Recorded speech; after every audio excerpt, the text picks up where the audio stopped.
What's up, Zox fam? We have now put 200 hours into Tribe 9. I felt like this was the perfect time to get into my overall thoughts, opinions, what I feel like they could actually work on to make the game better, because being constructive, I think, is going to be super necessary, especially with a lot of the things that they've already done, which have been amazing. And of course, I want to get into some tips that can help you guys with your progression. So there's a lot to talk about in this video, but we're going to go ahead and dive right into it. Now, just to kind of overview real quick what I've been able to accomplish within this 200-hour period. I'm actually at like 230 something hours, but overall, as far as the investment on my account currently, okay, I have 5 units at level 50, 2 at 46, 2 at 42, 2 at 36, and 1 at 26. So almost all of my units are at least above level 20. And I would say we're pushing almost the parameter of having 7 units at level 50. Dude, that's kind of insane. Within a 2-week period, I've been able to put this amount of grind time. The loop in this game is immaculate. It's honestly, I haven't really seen a game that has allowed a player to put this much play time in it. Considering that they don't have a stamina system, they use the booster system, and then you can go and farm the boosters in exploration and farm Kane, and then you're still farming some of the stuff that drops from the rifts. So it's like such a well done intertwining system. Some tweaks they can definitely make to it, but overall it's really good. Now again, just to kind of show the ranks and stuff like that, I have some EXs for the main cast that I'm using, or the main units I'm using. I'm pushing some units to rank 5 right now, and I want to kind of talk about that a little bit as well. One of the things that I actually was thinking in one of my last videos is that pushing the EX should be okay, but considering that you are then going to also be trying to utilize units for XB, which is the other game mode in the game outside of combat, I think it will be in your best interest to really look at probably rank 5 relatively, and then the main units that you play, those are the units that you might want to try to push that envelope and going for the EX +1, EX2, EX3, and I really would say at most EX is just the sweet spot, right? Like that's the last one you want to go for, because then from there it just gets extremely pricey, right? We're talking about doubling in value in terms of the amount of resources, and even down to doubling in the cost of Kane, right? And realistically, when you're even thinking about like what I call the double dip, when you're trying to basically build something to get value in more than one thing, that's how I kind of approach everything in this game. So even down to leveling, I did see a few comments that people were just basically saying like certain things like, from level 20 to 30 was really long. From really honestly 1 to 30 was really long. I would definitely say first and foremost, you're probably not fighting the right thing, or you're not using the food that exists within the game. Now, there is a item, and I've talked about this in previous videos, but if you're not using it, you're doing yourself a disservice. From 1 to 30, guys, and this is how I've been getting my units up so fast. From 1 to 30, you want to be using one of these 2 resources. So from 1 to 20, it's going to be the tuna sushi, and then from 20 to 30, it's going to be the mussel lunch. Now, this item is going to basically be giving you bonus EXP for 10 battles, and so at most, you might have to use 2 of these, right? So realistically, that's something that I think is going to be a huge benefit to you. Outside of that, it's going to be you tackling bosses, double dipping, right? So if I'm fighting a mid boss or a chapter boss, it's with the intent of me getting drops that's going to go towards the units that I'm working on. And that's one thing that I kind of wish I didn't do. There was like some units that I built up and I was like, am I going to really use them? And then they ended up not being on my team for like XB and stuff like that. Maybe later they might be, or I might use them for a different setup. But I definitely would say if you're more casual and you're playing free to play, definitely make sure that the units you're investing in is giving you value. The other thing I would definitely say to try to avoid if you can is giving too much value to say a singular item. It's just going to rot your brain having to stay in one spot to farm the same resource for this, like more than one character. I've seen some people with the same resource grind for 3 characters. Yeah, that's probably going to it's probably going to be a little bit of a burnout scenario there. But if you don't mind it, then it really shouldn't be that bad. But nonetheless, though, with those things, it really does help you out a ton. When we're looking at the gearing system, okay, just to recap, kind of overview this for anyone that wants information on this, I will say first and foremost, this is probably one of the most seamless gear systems I've seen, it does not require you to level up any of the pieces to see what the substats are. They just give you the substat values. You know what you're getting. You know if it's trash, and you equip it, you unequip it. It doesn't cost you anything to take anything off. This is probably one of the biggest things that I've seen in a gacha from 2024 to now. They're not making this any more than what it is, and being able to elevate or go into the next sets is pretty seamless. Every week we will have obviously resetting the fractal vice, so that's where we're obtaining our highest gear at right now, but they do it in a way to where you don't technically need to have tier 8 right away. You can graduate into tier 8, and like I said, kind of like with the idea of like having to have a character at like level 50, that's kind of like a luxury. So that's another thing too. At level 45, characters are going to stop receiving EXP from most things, and you're really only going to be able to get higher quantities of EXP from doing things like Fractal Vice. My advice there, and why I feel like it's such a big deal for you to run through Fractal Vice, is because Fractal Vice actually has floors with mid bosses on them, and those mid bosses scale higher than you in level. So at that point, those are going to be the areas that you're going to be in for trying to get those levels past 45, and even clearing the Fractal Vice boss is a huge amount of EXP. I think it's like 9,300 or 9,600 EXP that you could be getting that goes towards your next level. And so that is essentially what I utilized and took advantage of, with me being able to say farm my characters up and getting as many level 50s as I have, and even pushing some of my units closer to level 50 as quickly as I have been, right? Now, the other thing that I think is really important in this game, that I will say that seeing that I've been able to beat every single thing with singular dupe units, considering that all the pulling I did was like within the last couple of days, dude, this game does not require you to have dupes. These dupes I just got. At this point, I've already beat everything. So there was no real requirement or need for me to have dupes in this game. Having dupes are just an extra luxury and help you flesh out your characters a little bit more, or allow them to do said thing a little bit better. But it is not a requirement in order for you to clear content.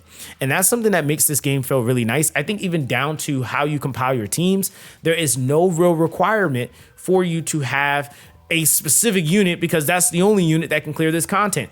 This is why I said that for me, putting the time I put into this game has felt worthwhile, because it's been more so about my player experience versus how I have to, kind of conform to the gacha and what's the best thing in the gacha that's going to be the most beneficial for me to be able, or the most optimal, I should say, for me to be able to beat a specific piece of content for a new update to come out and then say, hey, that's not going to work anymore, right? So it seems like they really are pushing the agenda of having more of a player experience, where you're able to play with different strategies and styles that you like.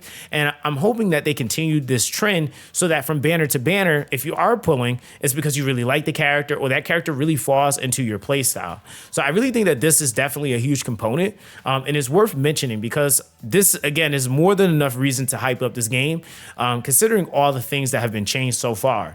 Now, I want to move on to the next thing, because within this time frame that I put into the game, tension cards is another thing that I think a lot of us really wanted to take more advantage of, and we're going to be able to very soon in the next major update, actually, which is supposed to be taking place this upcoming week.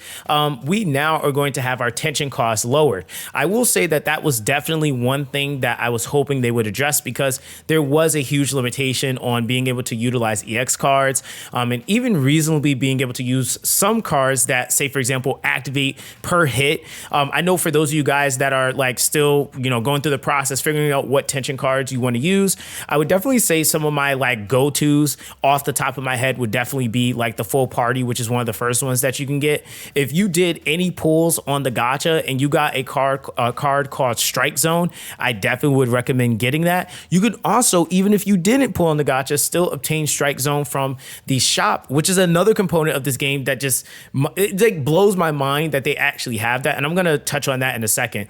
But again, these are cards that absolutely are huge. You grant the unity, and then this card gives you that crit rate defense, and then it gets multiplied by 2. So it doubles it essentially. And then of course, ferocity is a huge card. So there's like certain things that they've set in place, and I would even argue the initial things that they give you in the game are by far one of the most synergistic things that you get in the game, which is kind of insane. I've never really seen a game do that, where the introduction things that you get, the team, the tension cards, are actually the most synergized thing that you probably have had.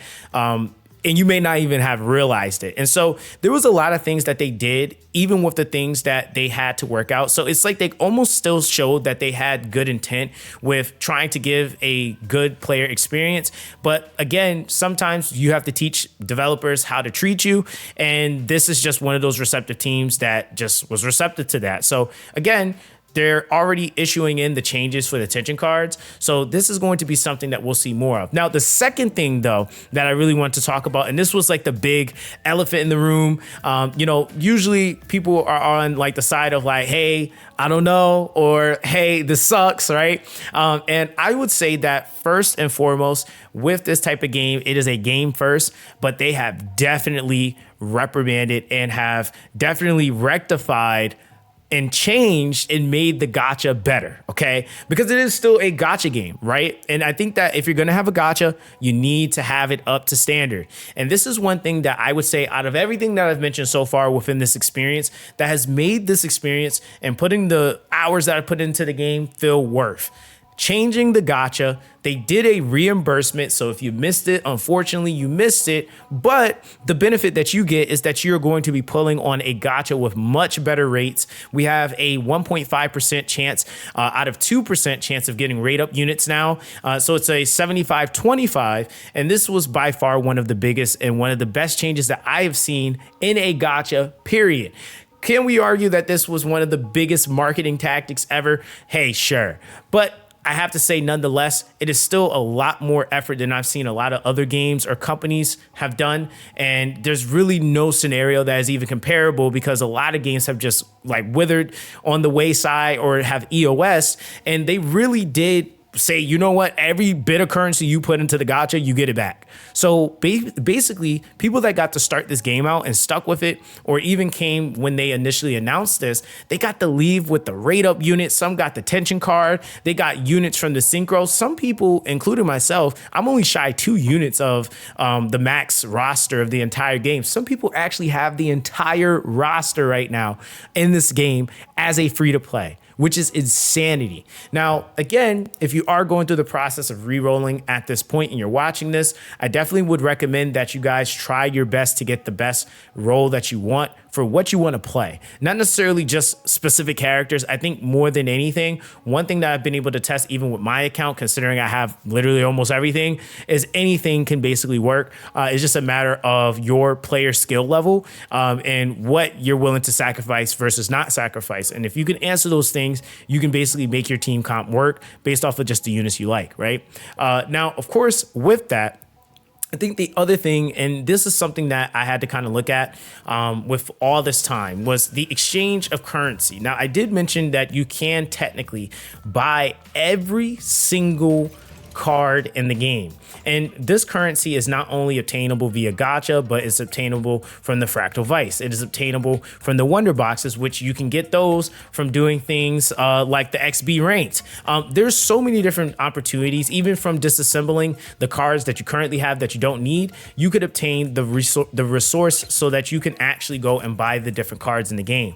Now, the cool thing is that when it comes down to the 3-star cards in the game, which these are also EX cards, they basically made it to where we have a shop that you can come into, you could stack up, save up, and you can get access and buy these. This is something that is just like literally unheard of, because we're even talking about, like, for example, I think there's only one card that's not in here, and it's specifically the card on the battle pass. But you're telling me that every single tension card is accessible, which again, this is a major component to you being able to build a team. It is accessible to every single player. This is insane. Like, again, very, very insane. And then on top of that, they have the other respective cards. So the thing about this game is that when we're even looking at the idea or the understanding of what a gacha is and how it fundamentally works, this actually has one of like the better systems, just even in terms of the excess currency that you get, because even when you're pulling on the gacha, you can obtain this currency as excess. And this is from like getting dupe cards or getting dupe units. And this is stuff that you can go and buy. You can save up or say stack up to where, hey, getting a dupe of a unit you already maxed out isn't so bad, because now you can go and buy the tension card that you want, right? And that can help you further flesh out a different comp or another build variation. There's a lot of different things that you can do with that. Now, of course, on top of that, you even have it down to the lowest ranks. These are like, again, farmable, I would say. Like you can go out and get like at least these top portion ones to drop from enemies. But some of these other ones are from the gacha as well, and you can basically just buy them. And this is with the most common currency. So yeah, it is just something that I would say makes this game eons even ahead of a lot of other gachas, just because there's just such a seamless system and they're constantly making the game better to work even better, right? Now, on top of all of these things, right? It's like you would be like, yo, Zox, that has to be it, right? The thing is that another key component, just in case if you didn't know, we're basically able to obtain 2 singles a day. Now, a lot of people were asking for in the gacha for a single pull once a day. We get 2 a day, right? That is another thing that is unheard of. Most games will either not have it or will only do 1 pull. Usually you will have missions that will show up or pop up on the map. It'll be like an exclamation mark, or you'll see it via your message box here. You'll have a mission light up. Like, for example, this one right here is actually my second one for the day. So this was another thing that, like, after putting in all the time that I put into the game, clearing all the missions in the game, and seeing how they basically make these, kind of like recycle, basically you can within a week, just for the standard banner, right? There's 7 days in a week, and let's just say you do your dailies, you do these 2 extra missions every single day. That's essentially 14 pulls extra that you can get every single week, which is insane. And then on top of that, you multiply that by 4, that's 56 pulls. So in a month, just for standard banner, this isn't including premium currency, you can get 56 pulls. So in 2 months, you basically are guaranteeing a pity. And really, it's like a month or a month and a half. You're guaranteeing basically a pity rotation on the standard banner. Now, the thing is that the standard banner is random, right? I'm going to say that it's a standard banner, but that is still really healthy for a player to feel like they're still accumulating and getting something, right? And then this isn't including the things that we have that's going to be giving us more premium currency. Like every event we've gotten has given us more premium currency. They're having the next chapter coming up in the next update as well. So there's a lot of different things that they've done that and are doing that I feel like is kind of insane, right? Like this just is not what you typically see in a gacha. Now, the other thing is too, guys, is that outside of all of these things, the battle pass is also nuts, right? The battle pass, and usually I don't really promote or like send people to buy something. The crazy thing is I'm not even trying to convince you to buy this, because the thing is that it's not even the paid side that's insane. It's the free side. So even on the free side, every single rotation, they made sure they strategically placed the gems on the free side so that kind of gives you an incentive to play and level this battle pass up. And the crazy thing is that if you buy the paid portion, it's just extra things. I would say the most paid thing on here is the support card that you get, or the tension card that you can get, but everything else is obtainable free to play. Even the skins, which is insane. Like, it is insane to me that they have it set up like that. So I will say that this has definitely become one of the games that, as I've gotten through more of it and as things have unfleshed and have unveiled, this has become one of the more free-to-play games that I have seen, period. And one of the things that I usually will see games upcharge players on typically is skins, recolors, stuff like that. No, not this game. They literally have wonder boxes accessible on the free side. You could obtain these wonder boxes from doing the XB rank matches, which was just implemented. And there's more content even coming. We have our first major event that's going to be coming with the major update coming. So it's just like blowing my mind how the resources look. And then again, this is considering the game has an infinite loop cycle where you can just keep playing. So it's just insane, right? So I got to say, kudos to them. Now, of course, I said I wanted to give back some constructive feedback, and these things I feel like are going to fall under QOL. So let's actually jump into some of those. So number one, this is actually one thing that I know if they change this even remotely a little bit, people would just enjoy it so much more. And it's actually the ability to be able to filter our compatible monsters. I think one thing that does exist in most games, which is kind of odd it's not in this game, is the ability to filter these based off of like the stats that you're looking for, etc. It is kind of a pain to try to go through these one by one. I usually only look at these through my bag and then I'll lock them. Kind of a little tip, at least for right now, because if you try to look through these while you're going through like the equip screen on the character, it's actually not showing nearly as many of these, and it's just way faster for me to scroll through and look at them all here. But if they go and they actually make it to where we can filter these better, because we can only filter them by main stat, time acquired, and rarity. But if I could go in here and search up, like say I'm looking for crit rate, that would be huge, right? Again, like I said, Pattymon are great, right? They absolutely did their thing with them, but the way that you search them is kind of odd, right? So hopefully they make some adjustment to that. And again, this is just because I feel like there's always room for improvement. And with what it's worth, this is just one of those things that I've seen that definitely would just make that experience much better when people are gearing, right? Now, the other thing that I also noticed too, and this is something I actually mentioned in my last video, is actually the way of, or at least giving us presets for us to be able to reallocate rank points, right? Now, again, for those of you guys that are newer or coming in or trying the game, just be aware of the fact that as of right now at this recording, when you're allocating your rank up points for combat, for like when you're in a fight, these also will be applicable to when you go into XB. Again, you could argue it's not as crazy, but keep in mind that depending on what the character role is, you want to reallocate these properly. And the more competitive that mode gets, you definitely want to make sure you have proper allocation. So I definitely think if they had a separation for us to have a preset for combat and a preset for XB would be great. It would just make things a lot more seamless and just honestly a lot more cleaner just in terms of like, you know, the seamlessness between swapping between the two and how they just really honestly shouldn't even affect each other. So it's like things like that, right? And I think one last thing, if I had to give any sort of feedback that I would like to actually see within the game, it's actually going to be more so catered to just the idea of how like food stacks. I would really like to see that if you're like, for example, I'll just show you guys. If I have a buff on, right? And say the buff has nothing to do with the other buff, I think you should be able to actually utilize both of those buffs at the same time. So like if I'm running a par buff, I should be able to run a muscle lunge buff if I want to. Or if I'm running a par buff and then I want to use, say, for example, you know, an electroshock bomb or whatever, I should be able to use those at the same time. What happens is that you actually will, like, for example, if you say use a par buff, which is for gear, you'll overwrite that buff. And that was like one thing I was like, well, you know, that kind of ends up, and some people probably have wasted sub already, but these are like things that they could easily fix, right? These aren't like game breaking things. And the fact that these are some of my like things that I'm highlighting means that we really are in a much better place. I feel like the things that they've gone and done so far, they have craft up in the game as well. So you can craft literally everything up in the game. So you don't have to necessarily get the best drop always. You can just craft into it if you've done enough farming.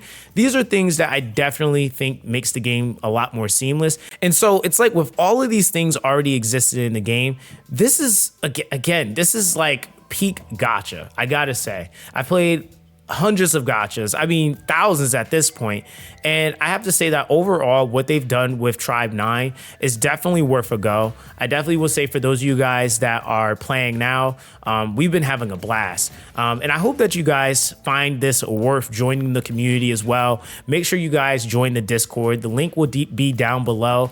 Again, there's so much more to come. There's a ton of videos I'm going to be doing. Obviously, I do variety content on this channel, but I've been having so much fun with this game. This has actually been the main game I've been pumping out. But I gotta say, man, it is really worth trying. Gotta say, 200 hours in, and I can't wait to see what the next 200 hours presents. So I might do my next video like this at like 1,000 hours. But all in all, I'm interested to know how you guys feel. How much time have you put into the game? You know, where are you at with Tribe 9? Are there some other things that you would like to see come into the game, or that you feel like they could definitely make better? Let me know in the comment section down below. But that's basically going to be that with this one, guys. Everyone, stay blessed, and I'll catch you guys in the next one.